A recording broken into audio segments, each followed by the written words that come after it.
Saya ingin memulai dengan gambaran bahwa seluruh bentuk kejahatan umat manusia maupun kecurangan politik itu selalu berkaitan dengan upaya saling belajar. Di mana-mana maling di penjara itu selalu belajar daripada maling senior. Paling senior juga belajar dari kealpaan paling junior. Begitu juga dengan kejahatan pemilu, kecurangan pemilu. Kalau dilihat keberlangsungan pola, modus, dan rangkaian kecurangan, biasanya itu saling mencontek ya, pelaku-pelaku kecurangan di berbagai negara. Misalnya mekanisme vote buying, ya, jual beli suara itu dikenal di tahun 1800-an Amerika, terus ditiru oleh banyak negara. Ini modelnya kayak cocok diterapkan di negara kita nih, main-main jual beli suara ditiru. Hal yang sama juga kan berkaitan dengan meniru politik gentong babi kan, 1800-an juga ditiru sampai sekarang, dan di Indonesia cukup marak di pemilu 2024. Bukan berarti pola politik gentong babi tidak diterapkan di pemilu-pemilu sebelumnya, diterapkan juga. Mungkin skala-skalanya yang berbeda-beda. Kami juga mendeteksi bahwa beberapa hal yang sama sebenarnya bagian dari upaya meniru rangkaian proses penyelenggaraan pemilu di berbagai negara. Misalnya, kalau kita contohkan kasus Vicente Fox di pemilu presiden 2006 di Brazil, dia merangkai suatu modus bagaimana presiden berikutnya bukan presiden yang melanjutkan visi dan misinya. Fox melakukan berbagai cara agar presiden berikutnya betul-betul merupakan orang yang bisa melanjutkan cita-citanya, sambil mungkin di titik tertentu menghindarkan dia dari berbagai hal yang tidak boleh diusut oleh presiden berikutnya terhadap dirinya. Dulu itu kalau mau dilihat ke pemilu presiden 2024 agak mirip-mirip ceritanya ya. Bagaimana presiden yang mau berakhir mau melimpahkan kekuasaan kepada calon presiden atau kandidat tertentu agar dia aman waktu itu. Hal yang sama juga terjadi di dalam berbagai modus lain, misalnya kasus Gore versus Bush. Itu cara melakukan kecurangan dengan mengakali ya, peran gubernur yang merupakan adik dari Bush. Jeb Bush adalah salah satu gubernur yang diduga terlibat dalam kecurangan kertas suara, ballot ya, atau kertas coblos, jadi mesin coblos ya, ada kertas suara, ada mesin coblos untuk menguntungkan calon presiden tertentu. Hal yang sama dan peristiwa ini dicontoh dan ditiru modusnya dalam pemilihan berbagai presiden, dan bukan tidak mungkin di beberapa pemilihan presiden kita juga terjadi modus-modus yang sama, menggunakan gubernur, bupati, dan wali kota untuk kepentingan keterpilihan. Jadi saling belajar lah. Nah, kami menduga Pilkada November 2024, 27 November 2024, bukan tidak mungkin syarat pengulangan peristiwa. Mungkin modusnya berkembang, teknik kecurangannya berkembang, tapi bukan tidak mungkin diulangi.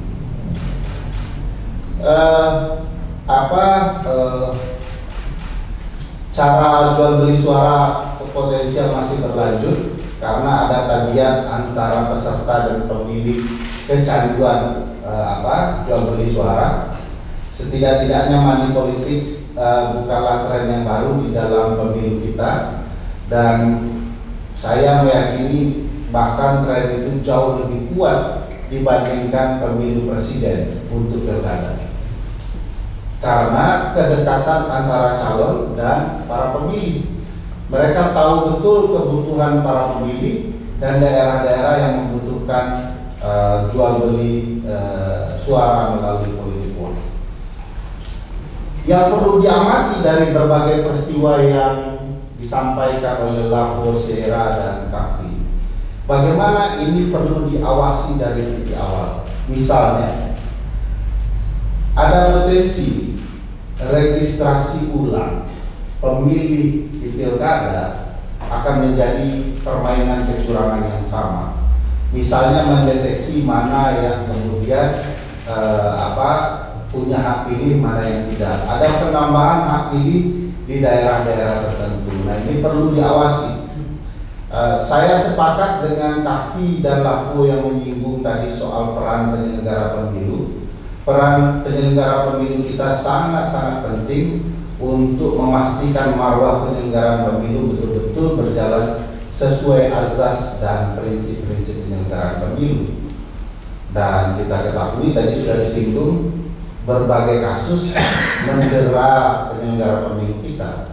Mungkin penyelenggara pemilu kita satu-satunya di muka bumi yang sudah diberi peringatan terakhir tapi masih berlanjut terakhirnya. Sudah 4 kali dan bukan tidak mungkin ini akan ke-5 kali. Jadi cukup aneh gitu ya. Peringatan keras terakhir tapi tidak pernah diberhentikan. Ibarat sudah dapat SP3 berkali-kali kurang lebih. Nah, ini jadi catatan penting bagaimana kemudian marwah penyelenggaraan pemilu bisa berlangsung dengan baik. Yang kedua yang juga akan sangat potensial terjadi adalah misi merancang golput pemilu. Jadi bagi teman-teman yang belajar ilmu kepemiluan, sadar betul golput itu bukan sekedar hak, tetapi juga ada ruang politik di dalamnya. Jadi hak ya, kita tidak melarang hak orang untuk memilih dan tidak memilih, itu hak mereka. Tetapi bukan tidak mungkin ada rencana politik untuk memaksakan golput sebagai poin kemenangan calon tertentu. Misalnya tahun 1829 mekanisme bagaimana pemilih dibayar untuk tetap di rumah. Jadi warga-warga tertentu di daerah tertentu diketahui mereka itu akan memilih kandidat tertentu, ya, tetapi ragu karena calonnya lawannya memang orang yang dia tidak suka. Jadi dia seolah-olah dipaksa untuk memilih calon lain, gitu ya. Tapi dia ragu dengan calon dia ini. Nah, oleh calon yang sadar betul kondisi para pemilih, itu gunanya teman-teman survei ya. Lalu mereka akan membayar mereka. Ya sudahlah, nanti di rumah saja kami bayar 100.000, 200.000, 300.000.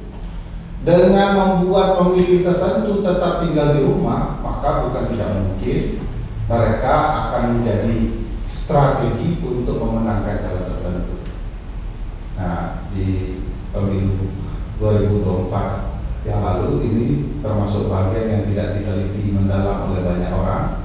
Seberapa banyak orang dibayar untuk tidak datang ke TPS. Nah, di daerah ini cukup signifikan karena kalau bertemu 2 atau 3 pasangan calon kepala daerah, mereka akan mengetahui daerah mana yang tidak akan menguntungkan mereka dan mereka akan menggunakan uang untuk memastikan daerah itu para pemilihnya untuk tidak datang ke TPS. Ini jadi catatan yang perlu diperhatikan, terutama kinerja KPU yang harus maksimal. Teman-teman harus ingat bahwa proses sengketa pileg sedang berlangsung dan persiapan juga harus dilakukan oleh penyelenggara pemilu untuk pilkada. Jumlahnya 545, bukan perkara mudah. Kalau PKPU tidak siap, koreksi proses, belum lagi sosialisasi kepada para pemilih bahwa penggunaan hak mereka itu penting. Nah, momen-momen ini bukan tidak mungkin akan dimanfaatkan oleh tim sukses tertentu agar pemilih tidak menggunakan hak pilihnya. Misalnya susah keluar kertas A5, A6 gitu ya, yang kemudian akan merugikan orang, susah memilih, lalu mereka sudah tidak dulu saja, akhirnya tidak pilih. Belum lagi. Jadi tekniknya banyak sekali. Nah, mudah-mudahan untuk pilkada November besok kita akan berupaya bersama-sama agar pola-pola golput yang direncanakan untuk kepentingan elektoral tidak terjadi.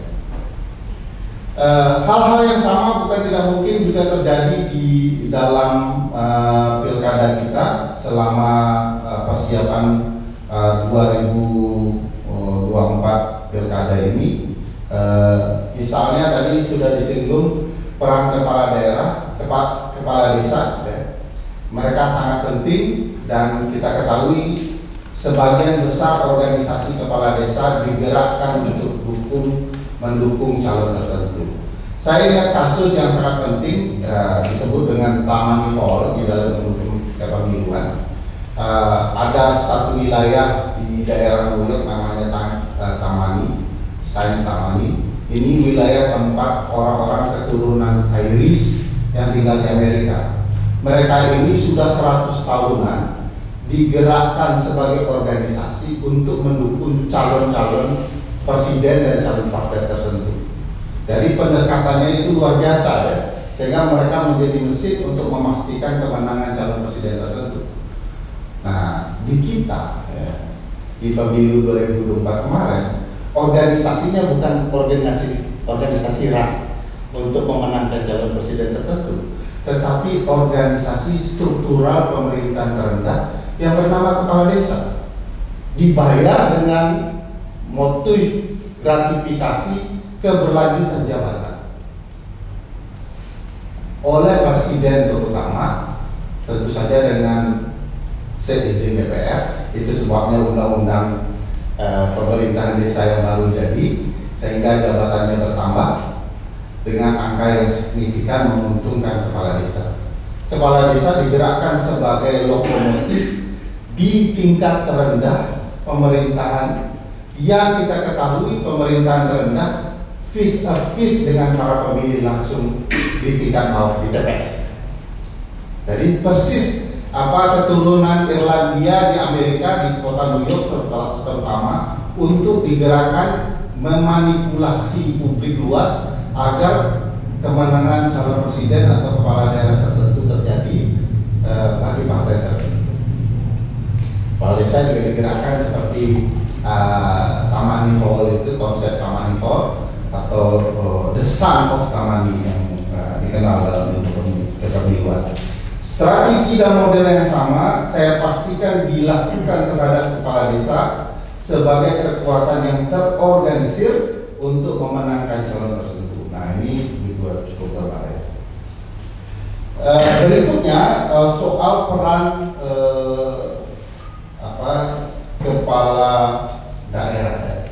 Tadi kepala desa, ini kepala daerah.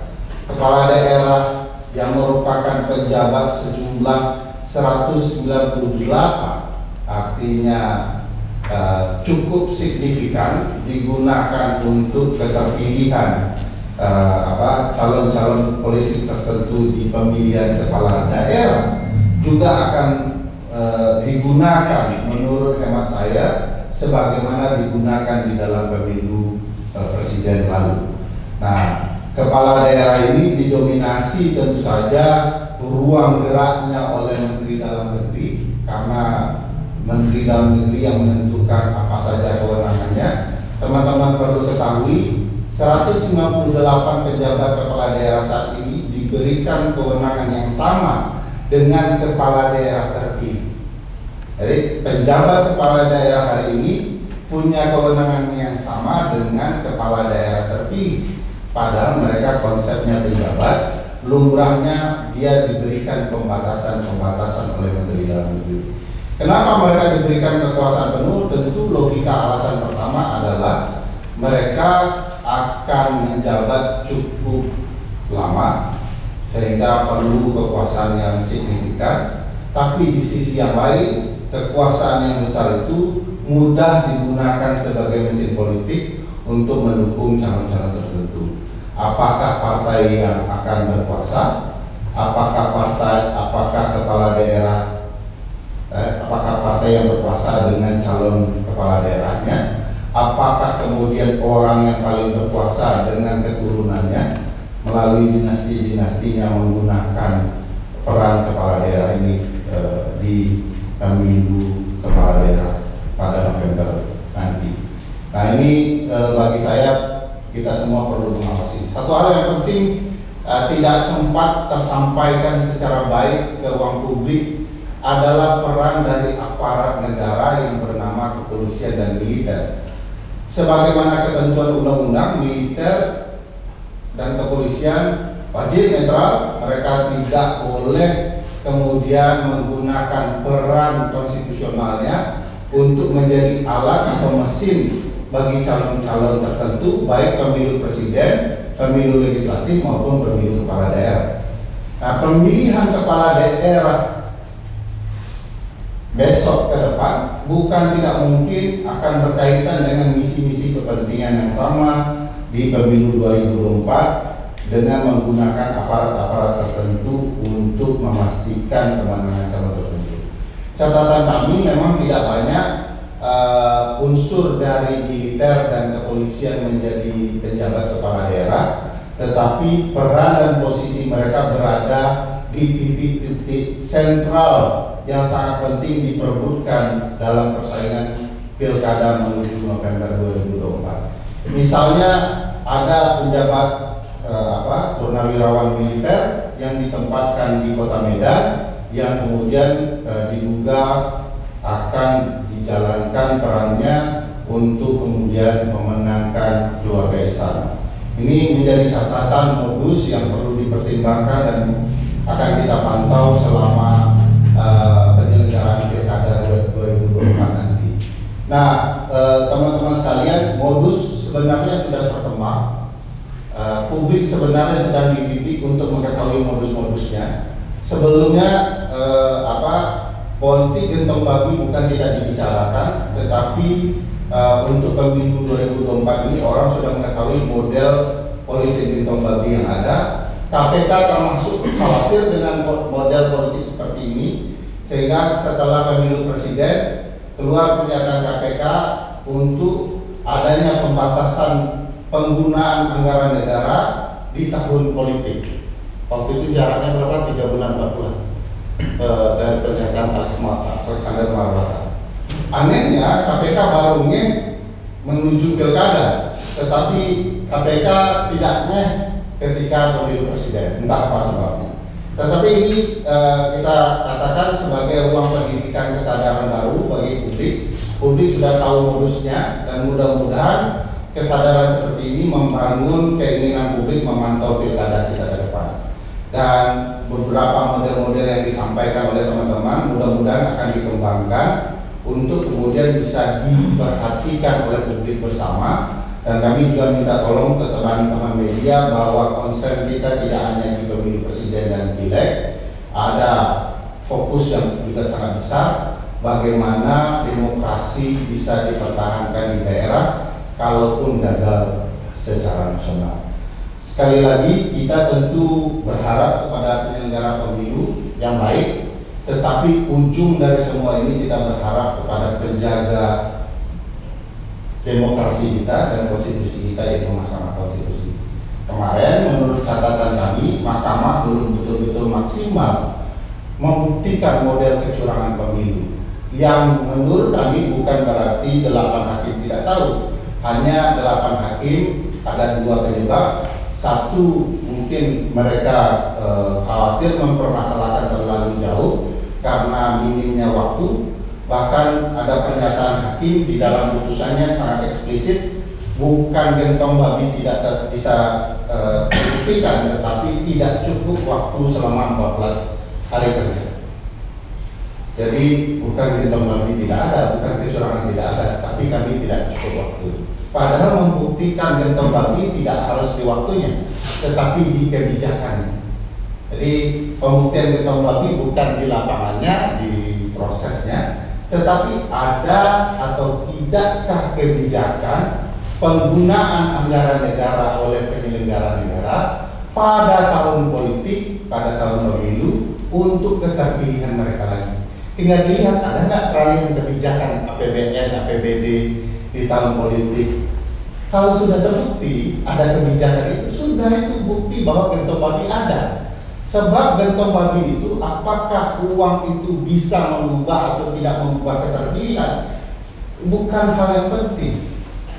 Bagi orang yang mengawal pemilu, memastikan proses penyelenggaraan pemilu yang adil dan fair sudah cukup, itu tidak fair. Jadi kemarin menurut saya agak janggal pembuktiannya, apakah betul-betul gentong babi itu terjadi tidak terbukti. Belum lagi kalau bicara nepotisme, ya. Nepotisme tidak terbukti itu menurut saya janggal sekali. Ini ada pamannya jadi ketua MK, pemohonnya adiknya, ada partai adiknya, ada fans beratnya.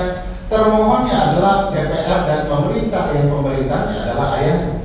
Nepotisme kurang apa lagi gitu ya. Maka saya dan teman-teman sering bercanda, kecurangan apa lagi yang kau dustakan. Kan kalau emang nggak boleh juga memplesetkan Al-Quran.